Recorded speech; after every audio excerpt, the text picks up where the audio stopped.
Vlog natin ngayon is about examples of canons of instruction. Examples ng canons of instruction. Bigay lang tayo ng tatlo na common.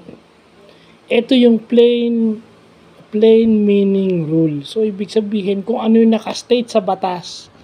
Bawal, pwede, hindi pwede. Pag sinabi sa batas na hindi pwede, yun na yun. Walang ibang interpretation. Plain rule.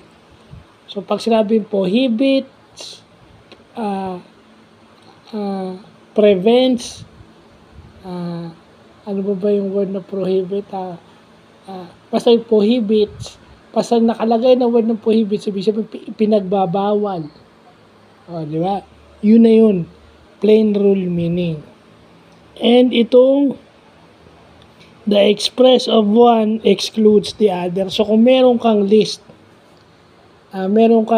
sa batas, merong nakalagay sa batas na list na kailangan mong gawin o requirements na kailangan mong ma-accomplish o kailangan mong ma-produce. Yeah. Pag wala yung hawak mo dun sa list, excluded na siya. So ibig sabihin, the express of one thing excluded the other. Pag may specific list, kung wala sa list yung meron ka, excluded yon ibig sabihin. At saka yung tinatawag nilang known by its associates. So ibig sabihin, sa batas o sa isang batas na ginawa ng ating Kongreso at Senado,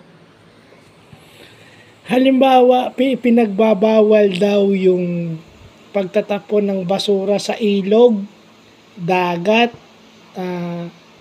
talampas, batis, ayon.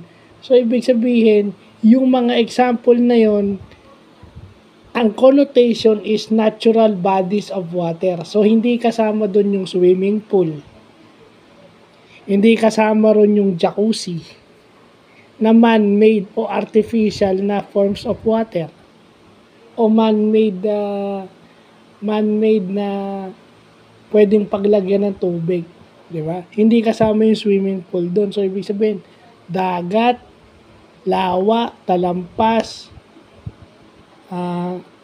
sapa, yun. Pag sinabi dong bawal magtapon ng basura, doon lang sa forms of water na yun. Excluded yung iba.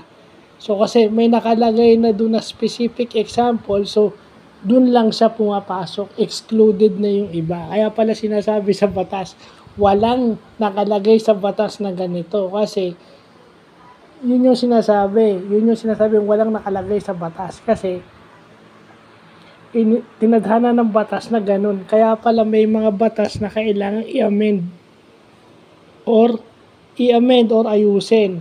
Palawakin yung scope kasi wala sa batas. Okay? Yun. Tsaka yung the express of one thing excluded the other. Kaya kailangan ina-amend yung batas para may maisama sa list.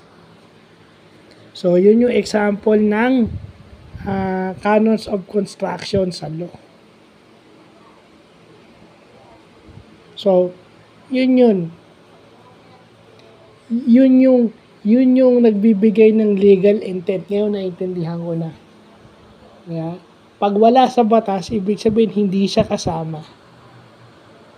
Diba? Kaya pala sinasabi ng mga abogado na nagbablog sa TikTok, wag lagyan. Wag lagyan ng ibang interpretation yung batas kasi kung walang nakalagay sa batas, hindi siya applicable. Ito pala sinusundan yan, yung canons of construction. Yung known by its associates at yung